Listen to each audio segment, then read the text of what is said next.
Olá a todos os nossos ouvintes, aqui é Fernanda Consorte, economista-chefe do Banco Invest. Eu, Velber Barral, nosso consultor, e Cristiane Quartaroli, economista do banco, estamos aqui para mais uma edição do Radar Comex, o nosso podcast sobre conjuntura e comércio exterior. Boa tarde, Barral. Olá, boa tarde a todos. Boa tarde, Cris. Oi, Fernanda, boa tarde a todos. Bom, vamos lá, pessoal. Desde a nossa última edição do Radar Comex, no final do ano passado, algumas coisas mudaram para melhor, mas eu acho que bastante para pior. A pandemia praticamente chegou ao fim e a economia já está voltando a girar com mais normalidade, a gente tem percebido isso, né? E com certeza esse é o ponto positivo de maior destaque da história. Mas a gente tem aí a guerra entre Rússia e Ucrânia, que tem trazido insegurança e incerteza no mundo que já está bastante machucado, e eu não estou só falando de economia, né? A gente já vem aí de um cenário de bastante ansiedade, né? Então, mas antes da gente entrar nesse tema geopolítico bastante complicado, vamos falar um pouco do assunto do momento, né? O assunto da moda, que é a inflação mundial. Aqui no Brasil, a gente já é bem próximo à inflação, né? Historicamente, a gente, na verdade, já está vivendo um quadro de inflação pressionária, de inflação pressionada, desde o começo da pandemia, lá em 2020, por conta da forte pressão de preço de alimentos, onde toda essa história começou. E só piorou, né, por conta até dos nossos gastos fiscais. Então, a gente tem visto aí uma piora grande, né, de inflação. Se a gente olhar os dados do Focus que foram divulgados hoje, a gente vê que o mercado já projeta para esse ano uma inflação de 7,5%, se eu não me engano, o número é esse do Focus de hoje, para o ano que vem já tem um número de 4%, né? Então, a gente vê números ruins de forma geral. Então, Cris, eu queria ouvir um pouquinho de você. O que você está vendo aí dos principais fatores que têm contribuído para o aumento de preços aqui no Brasil? Pois é, Fernanda. Eu costumo falar que os indicadores de inflação aqui no Brasil, eles têm nos surpreendido, né? Eles têm vindo acima do esperado desde que a pandemia começou, né? E se alguém acreditava que veríamos algum fôlego neste ano, né? Porque o Banco Central, enfim, começou a subir juros já há algum tempo, e em algum momento a alta da Selic deveria, né, contribuir para conter essa inflação, isso não aconteceu, né? Pelo contrário, a gente continua num cenário de constantes surpresas negativas no quadro inflacionário, né?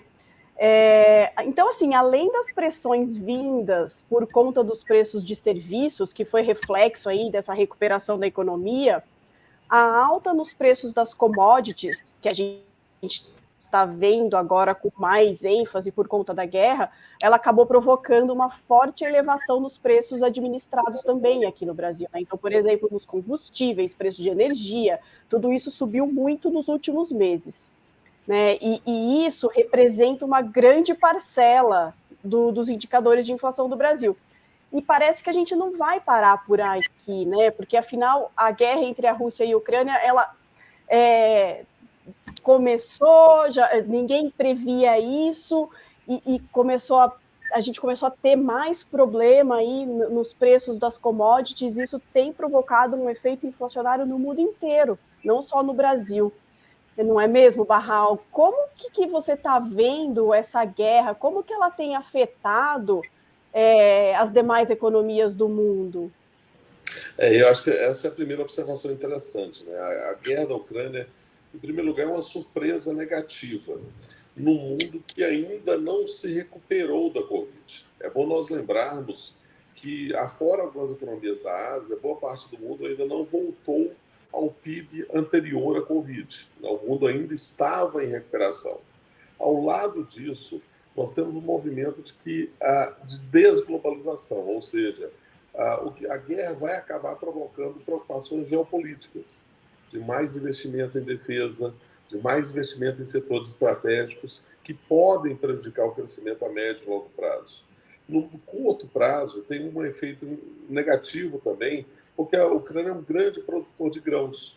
E isso vai afetar o preço de commodities, o preço principalmente de commodities agrícolas, principalmente para o Oriente Médio e para países da Ásia. Então, isso vai manter de novo essa tendência de inflação que a Fernanda comentava há pouco. No caso do Brasil, nós vamos sentir a elevação de preços de fertilizantes, já que uma parte relevante de fertilizantes do Brasil era importada não só da Ucrânia, mas também da Rússia e da Bielorrússia. Então, as sanções aplicadas contra a Rússia, por exemplo, acabam atrapalhando as operações daqueles mercados. Então, a consequência de tudo isso são as projeções para o crescimento mundial, que é o que a gente tem visto, não é, Fernanda? Pois é, eu acho que, de forma geral, a gente tem, como você mencionou, Barra, um acúmulo de notícias tristes, né? Assim, uma guerra após uma pandemia demais, né? E daí, com isso, né, as projeções de crescimento têm sim sido revisadas para baixo, né? Na semana passada, por exemplo, a gente viu a FMI revisando a projeção de crescimento mundial de 4,4% para 3,6% neste ano, é bastante coisa, né? A gente está falando aí de quase um ponto percentual, e manteve uma estabilidade para o ano que vem de 3,6%. Mas eu acho que é importante lembrar que uma das maiores preocupações hoje, né, em termos de crescimento econômico, tem Estados Unidos também, mas é a recuperação da economia chinesa, né? Então, assim, só até me autocorrigindo, que eu não mencionei de final da pandemia, né? A gente tem sim percebido essa sensação de final de pandemia, mas a China ainda está com bastante temor em relação à Covid, né? Eles têm lá uma política de Covid zero, e com os recentes casos aí que a gente tem visto no país, a China tem feito lockdown em várias cidades, o que atrapalha o ritmo de crescimento do país e acaba afetando o resto do mundo, né, dado a importância da China e, sobretudo, o Brasil, uma vez que, né, como a gente sempre fala aqui, a China é o principal player, né, o principal país que a gente tem relação comercial. Né? Então, isso certamente, né, a gente deve ver um reflexo negativo no resto do mundo, né, se essas medidas de restrição continuarem. Né? Isso pode afetar nosso crescimento também, né, Cris? Com certeza, Fernanda. O Brasil ele já tem apresentado um ritmo de crescimento muito baixo, né? Mesmo antes da pandemia, e claro que a pandemia prejudicou ainda mais esse quadro, a gente teve uma recessão forte, né? Depois a gente teve, claro, uma recuperação no ano passado, até por conta da base baixa de 2020, mas o quadro para os próximos anos ainda é bastante incerto. E eu arrisco dizer que a nossa economia ela deverá continuar crescendo aí a passinhos de tartarugas nos próximos anos por vários motivos. E de fato, como você mencionou, o menor crescimento chinês ele tem um impacto grande na nossa economia, não tem jeito, né? Mas acho que, além disso, a gente também tem que lembrar que a gente está passando por um ciclo de aperto monetário para conter aquela inflação que a gente falou lá no começo, e que, de certa forma, esse ciclo de aperto monetário ele também vai afetar de forma negativa o nosso crescimento nos próximos meses, né? E sem falar aí da falta de espaço para a condução de algumas reformas estruturais, né, no nosso Congresso, por conta de a gente estar passando por um conturbado cenário aí político que a gente está vivendo e que deve piorar com a aproximação das eleições. Barral, o que a gente pode esperar daqui para frente com o início desse período eleitoral aqui no Brasil? Bom, a primeira coisa que a gente espera é que a sobrinha petista não esgane a tia bolsonarista nos almoços de família, né? Porque o quadro primeira coisa, né, Barral?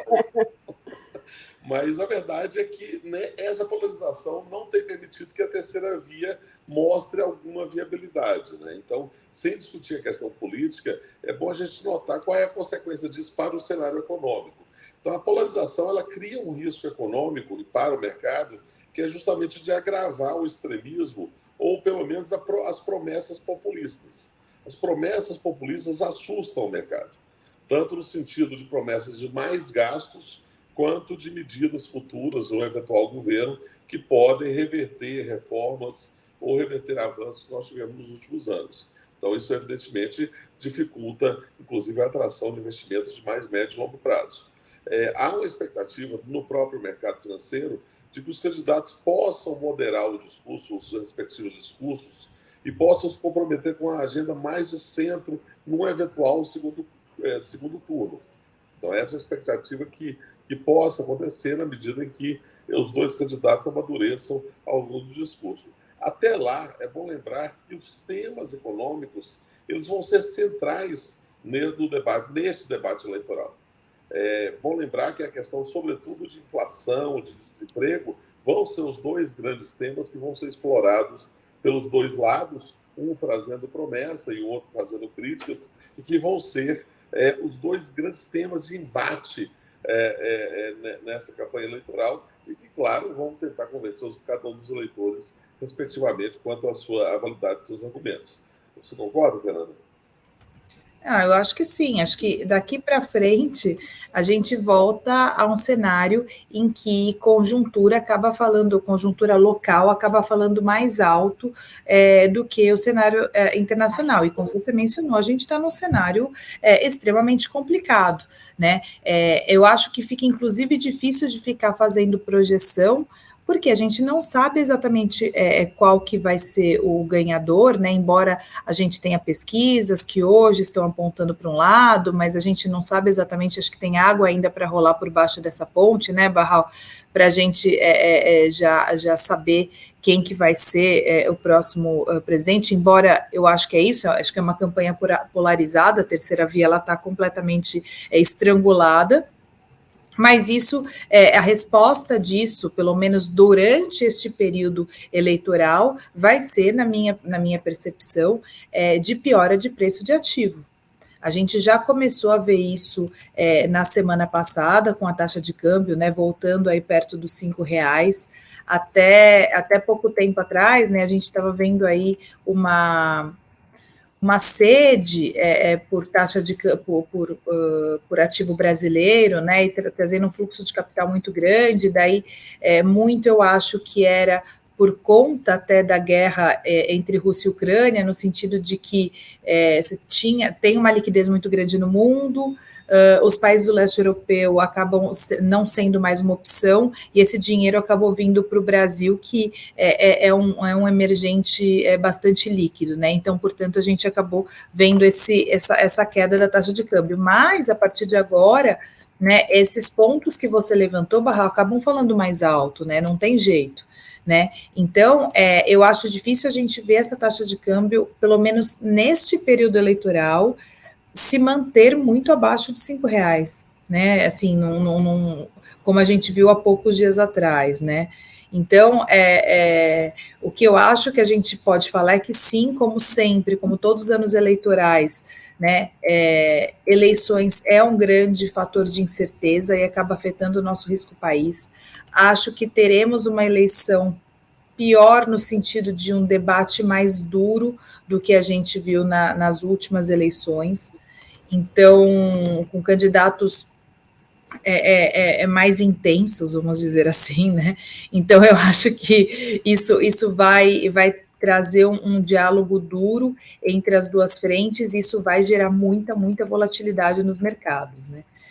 E volatilidade com uma tendência pior, né, uma tendência de piora nos preços, né, de aumento de taxa de câmbio, né, e além disso, né, isso acontecendo num ambiente em que a gente tem a possibilidade de aumentos mais agressivos de juros por parte do Fed, né, e aí, obviamente, que esse fluxo que estava vindo todo para cá nesses últimos 2 meses acaba sendo direcionado para Estados Unidos, né, então eu mantenho aí o que a gente tem falado aqui no banco, de que a taxa de câmbio pode até melhorar a partir do ano que vem, né, a depender de qual for, né, o viés econômico do próximo presidente da República, mas ela ainda piora bastante antes disso acontecer, né.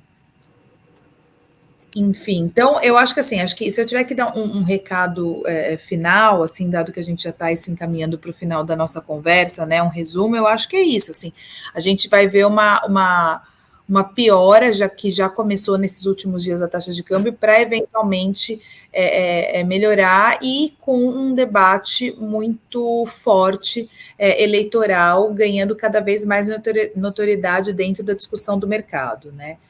E é isso, comentários finais, meus amigos. Cris, Barral, diga aí, Cris. Então, meus amigos, o pano de fundo macroeconômico do Brasil, ele ainda é bastante ruim, né? A gente está com um cenário de baixo crescimento, inflação elevada, o desemprego ainda patinando, juros muito altos, então ainda está difícil de ficar otimista, né? Por mais que a gente tente, então isso acaba com certeza afetando aí os nossos ativos, como você mencionou, né? Principalmente quando a gente fala de taxa de câmbio. Então, assim, eu espero que após as eleições e com o início de um novo ciclo aí, em 2023, a gente possa ver alguma luz no fim do túnel aí, vamos ver. Sempre na esperança. Sempre na esperança. Não, eu acho que, buscando boas perspectivas, dá para dizer que a perspectiva de saldo comercial esse ano é muito boa, graças ao preço de commodities. A perspectiva, inclusive por conta da guerra na Ucrânia, a perspectiva do preço de commodities é muito alto. O Brasil vai se aproveitar dessa onda dos preços de commodities, apesar da elevação dos preços dos fertilizantes. Na parte de investimentos, obviamente, nós aproveitamos agora o investimento de curto prazo, o investimento de portfólio. Pensar no investimento sustentável, no investimento direto, principalmente do Greenfield, aí já é algo mais complexo. Aí nós precisamos realmente ter previsibilidade econômica e, sobretudo, estabilidade institucional, muito mais do que nós temos hoje. As notícias que nós temos, a manifestação desastrosa de algumas autoridades não traz essa estabilidade. É algo que nós temos que trabalhar no próximo governo, ter uma estabilidade institucional que possa, de fato, trazer para o país um investimento para 20, 30, 40 anos, que é o que nós precisamos para que o país possa crescer com tranquilidade. Acho que essa é a mensagem final, a minha mensagem final. É isso, Barral, eu concordo 100%. Acho que a gente tem um cenário ainda muito difícil, com uma imagem de Brasil muito arranhada, né? E como emergente, não tem jeito, a gente precisa de dinheiro externo, né? A gente precisa de investimento externo, o Brasil precisa de investimento, a nossa taxa de crescimento média dos últimos anos, excluindo esse período pandemia, é muito baixa, né? Então, a gente precisa de investimento para aumentar o PIB potencial do Brasil, sem dúvida, né? Então, assim, vamos aguardar. Eu acho que a gente entra aí no período eleitoral, que é um período bom para essa reflexão, né? E que a gente vote com consciência, mas voltaremos a falar disso ainda nas próximas conversas, longe de ser o final dessa conversa de eleições. Mas então, vamos chegando aí para o final dessa nossa edição.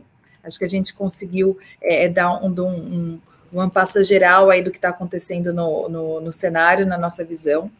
E, como sempre, eu queria agradecer os importantes comentários dos meus colegas, Barral e Cris. Obrigada a todos pela audiência e até a próxima. Tchau. Tchau, pessoal, até a próxima.